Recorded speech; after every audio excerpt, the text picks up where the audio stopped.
Yo, what is up guys, Ghost here, welcome back to Stormgate Central, and in today's video I'm going to be bringing you guys all of the major changes coming in update 0.02.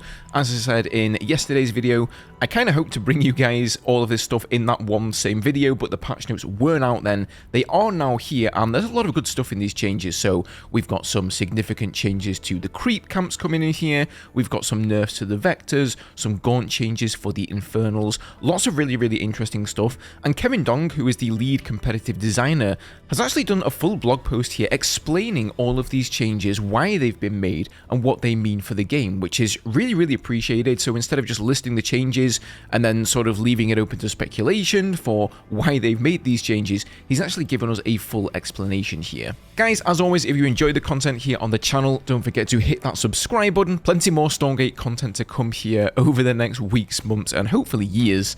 So if that's something that interests you guys, make sure you are subbed up so you don't miss out on any of that. And as always, thank you guys so much for the support. Okay, so let's just jump straight in here. So here are the major changes to the creep camp. So in general, creeps are now going to give you 25% less bounty, that means Luminite or Therium, across the board. And here are all of the changes if you want the exact numbers, but in general it's like a 25% decrease. So in the last patch they increased this, well in fact in early access they increased it from the frigate playtest, which was the last playtest before early access. Then in patch 0.01 they increased it even further, and now it seems they're rolling it back to be somewhere between early access and the numbers we saw in 0.01. So Kevin says here that the aim was to speed up the early game by injecting additional resources into the economy and encouraging players to build larger early game armies to help contest the map, you know, get you out on the map and doing things. In these respects, the changes were highly successful and we're pleased with how early game pacing has evolved. However, these changes have also brought two significant downsides. So first of all, the creeping has just become more rewarding than expanding, which isn't really their goal. Ideally, they want both strategies to be viable, so you can either get out on the map and creep and hopefully stay toe-to-toe with a player who is being very aggressive in expanding, but I think they also want people to just be able to stay in their bases as well, and maybe even pull off things like triple expanding too.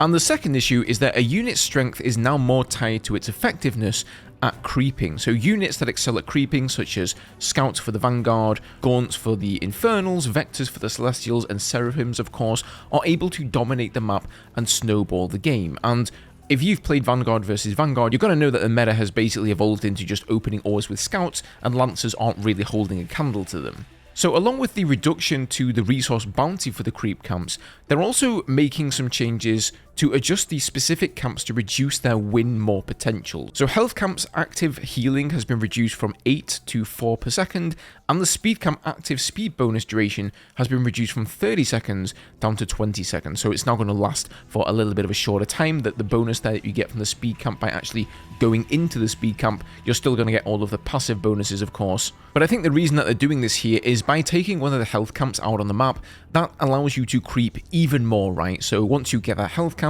you can go and creep, let's say on the camp next door, and then you can retreat back to the health camp, heal up, then go creep again, and it sort of results in you being able to creep even more and more and leading to this snowball effect. And same thing there with the speed camp. If the duration of the buff lasts for too long, it just allows you to zip around the whole map and mop up all of the camps. So they do say they're taking a cautious approach to these creep changes to stabilize the game, but we have several ideas for future improvements and we'd love to hear your feedback on them. So here are a couple of ideas from him. Maintain current creep power levels, but make them longer to kill and reduce their damage output. Further differentiate creep camps by varying their starting power levels so that you perhaps can't just go out and take all of them. As we know, the Luminite camps start at level 2 and you can't go and engage with those very early in games.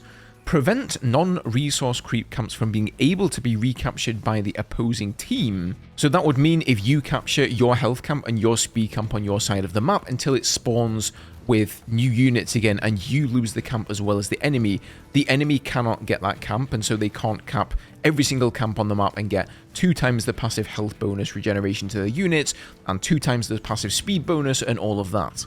And then the last one here is to adjust the rate at which resource bounties increase as creep camps level. So maybe you start off with a really, really small bounty and it gets a little bit larger as the game goes on. So these are of course just ideas, these aren't things that they're implementing here, but leave your thoughts down below on that, guys. So the next section here is kind of broken down into win rates for all of the matchups. So the leading race at the moment is the Infernals with a 52% win rate in non-mirror matches, followed by the Vanguard at 50% and then the Celestials at 48%. So this is a shift from the previous patch where the Celestials actually held a 53% win rate, the Infernals were at 50%, and the Vanguard were at 47%. So that's completely been flipped on its head there. Although overall the win rates seem pretty reasonable at first glance, matchup specific win rates remain heavily skewed. So this is basically the pattern that we're seeing.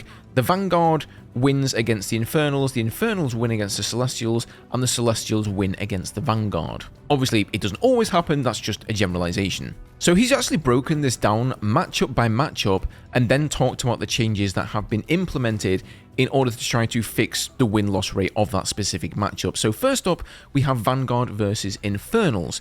And he says, despite changes in the last patch, Infernals continue to hold a strong early game advantage, while Vanguard tends to gain the upper hand about 10 minutes into the game. The primary shift between patches seems to be at the highest level of play, where Infernal players have been having great success with the Hexen Miasma. So that's the caster unit you start with for the Infernals. It can cast this large miasma that it can research later on in games. It infests all of your units, and I believe it increases the damage taken from infest by 600%, so that has been a little bit snowbally there on those biological Vanguard armies. Those who use it effectively are seeing very high win rates against the Vanguard, although we believe the metagame has not fully developed to reveal which faction is favoured at the top level.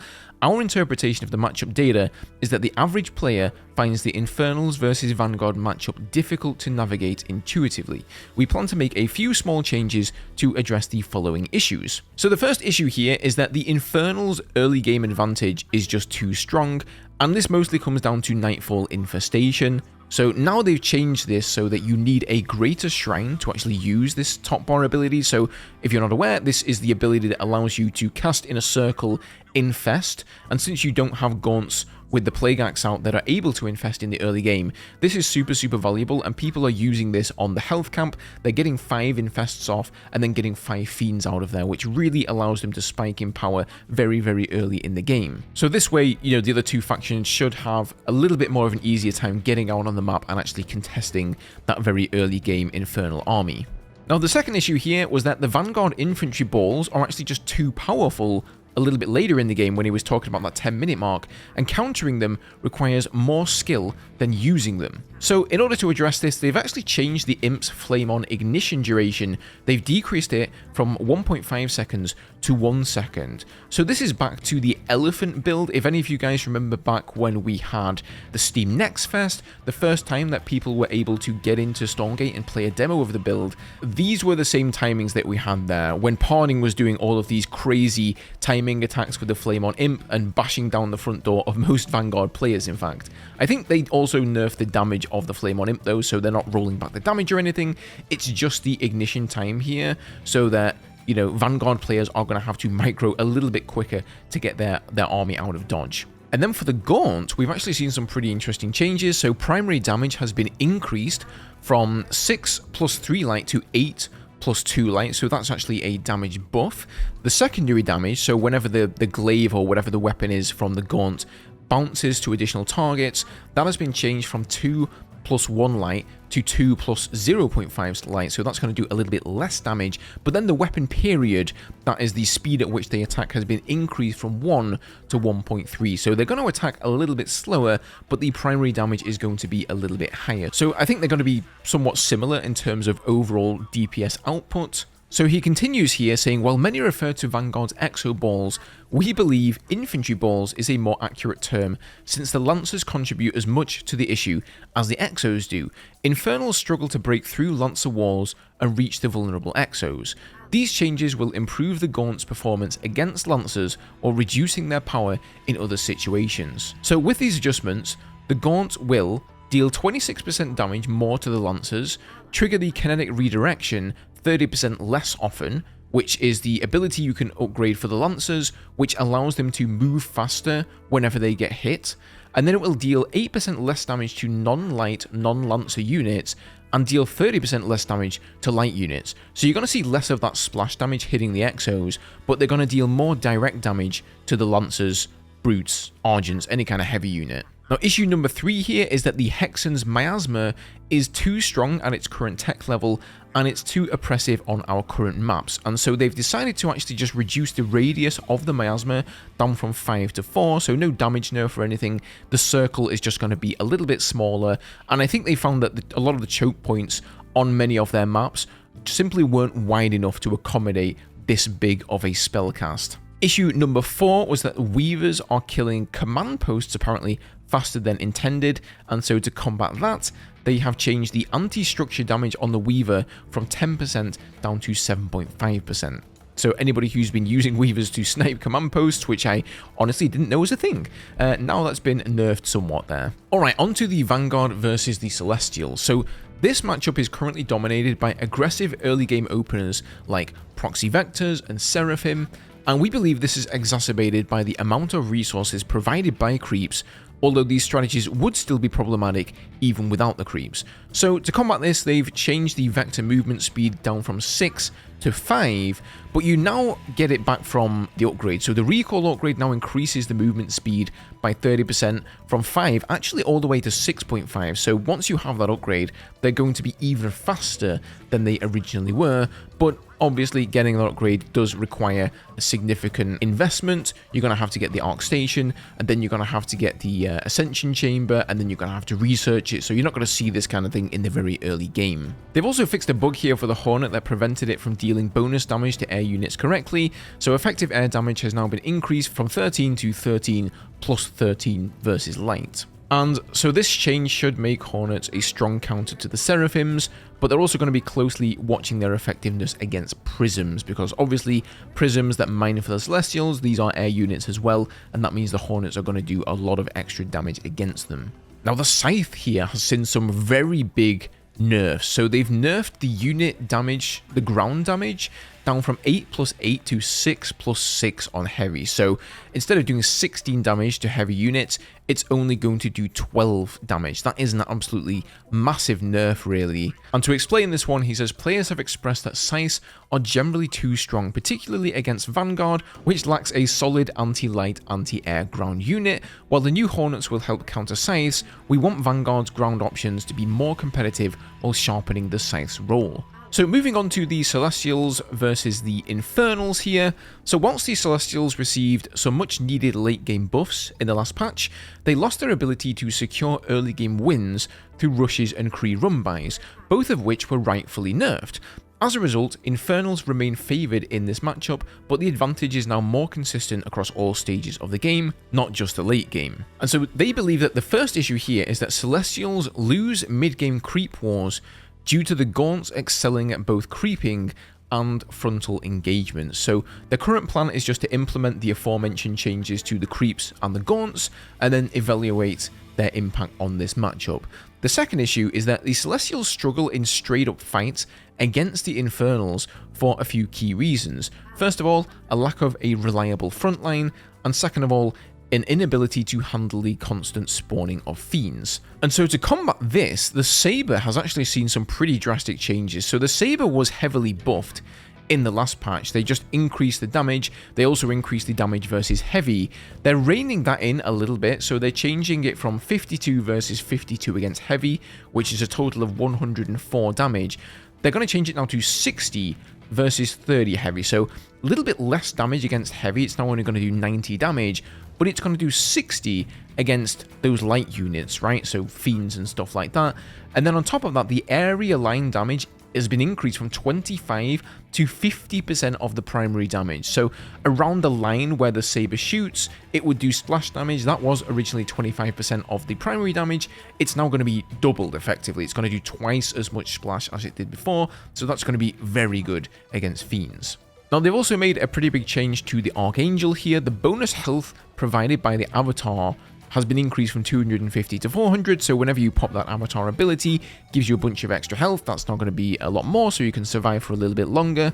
And Meteor Strike can now only target locations and not units, and this basically is just to prevent a bug where the damage would be applied to the unit's original location instead of the unit itself. So this change should give the Celestials like a more reliable late game frontline, but it doesn't fully address the issue of Magmadons being able to push Archangels. We plan to prevent resilient units from being pushed in a future patch. And then the third issue here is that the Celestial army, when it was maxed out, is weaker than that of the Infernals. So to address this, they have reduced the supply cost of the Arc Ship, the Arc Station, and the Arc Fortress down to 0. So now it's not going to cost you any supply to have additional Arc Ships, which is kind of interesting and could lead to an interesting meta there, but it means you're going to have a little bit stronger of an endgame army, and you're going to be able to use that little bit more of supply. Now, when it comes to Infernals versus Infernals, he says here that Magmadons are currently the dominant force in this matchup.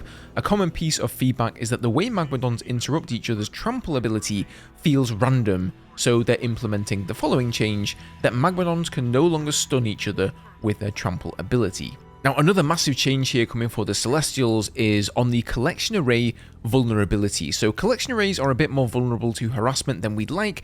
This is most notable in the Celestial Mirror, with Argent Rumbys being incredibly powerful and against Shadow Flyers, which can get easy kills from Dive Bomb. So to address this, they've changed the health from 500 to 800, and it does say that they've made the flying mode to collection mode morph time. They've decreased it from 30 seconds to 20 seconds, so once your collection array takes off and you try to protect it from harm, and then you redeploy it to harvest Luminite again, it's only going to take 20 seconds to redeploy now instead of 30. So I think overall this is a good change. I do think that the dive bombing is a big problem though in late game Infernal versus Celestial. I was planning to make a video on this. I wanted to wait and see in these patch notes first if we got any significant changes, but dive bomb on a Shadow Flyer does 150 damage. So before this change you needed 4 Shadow Flyers to take out a collection array doing 600 damage, and now you're going to need 6 Shadow Flyers, which will do 900 damage, more than enough to take out the 800 health of that collection array. So the question is that tactic still going to be worth it?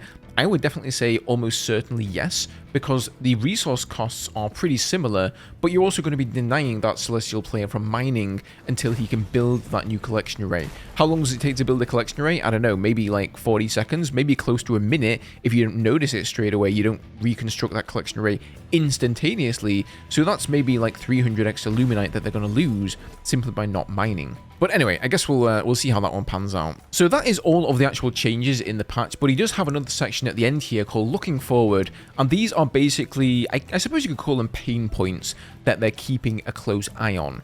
So first of all, in Vanguard versus Vanguard, he says here that this matchup is currently dominated by mass scout openings, a trend that has been amplified by the increased strength of creeps. Scouts offer significant harassment and creeping potential, while the Lancers don't counter them effectively enough, especially in comparison to how easily Exos defeat Lancers. So we plan to make adjustments to the interactions between these units in the future, but first we want to observe how this matchup evolves after the creep changes and see the degree to which scouts remain the central focus. Then in Celestials versus Celestials, he says the main issue we see in this matchup is that players are often locked into Argent versus Argent battles for too long, particularly on smaller maps. We believe this is due to Argents being too strong without upgrades, and Kree no longer serving as an effective counter to Argents compared to the previous patch. Since the Argents are a core unit of the faction, we'd like to wait for the early game meta to stabilize across all Celestial matchups before making any major changes.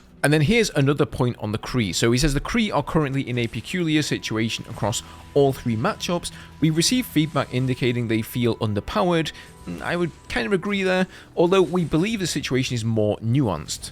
Against the Vanguard, the Kree can still be extremely strong at key moments, but their effectiveness seems to wane as armies grow larger. When facing the Infernals, opinions on their performance vary, though there's a general agreement that they struggle as frontline units, particularly when Magmadons enter the field. Against the Celestials, the Kree are intended to counter Argents in the mid-game, but they're not fulfilling this role as effectively as intended. So given the complexities surrounding this unit, we're holding off on making changes for now as we gather more data. So I really agree with this. I feel like the Kree are just in a bad spot. All of the games I play myself, all of the games I watch, I don't really see people making Kree all that much. It seems to really have gone much more heavily towards this heavy Argent style and the vectors and that sort of thing. Maybe that's going to change now since this very early vector proxy opening has been somewhat nerfed. But yeah, I really agree that something needs to be done about the Kree there. Same thing with the Argent versus Argent in Celestials. It does get kind of boring, you know, especially since they are these very slow-moving, lummoxing units. And then again, the Vanguard versus Vanguard there. I know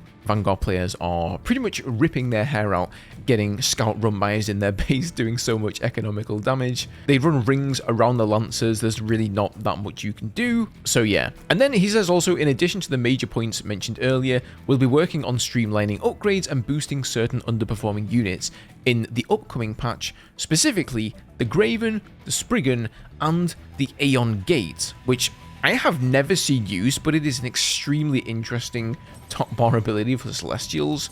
Basically, it's Nidus Worm, but you can cloak it, so that's really cool. During this period, we'll be closely monitoring tournament results and gameplay data to assess the impact of these adjustments. And yes, indeed, guys, speaking of tournaments, if you'd like to watch some top-tier Stormgate play, immediately after the patch, you guys can tune into Oriole Stormgate Tournament. It's going to be today, as you're watching this video, at 3 PM CEST. I know that Beowulf is doing the English cast, and there's a bunch of casts in various other languages over on Twitch as well, so I'm going to be watching there. Hopefully I'll see some of you guys over there as well.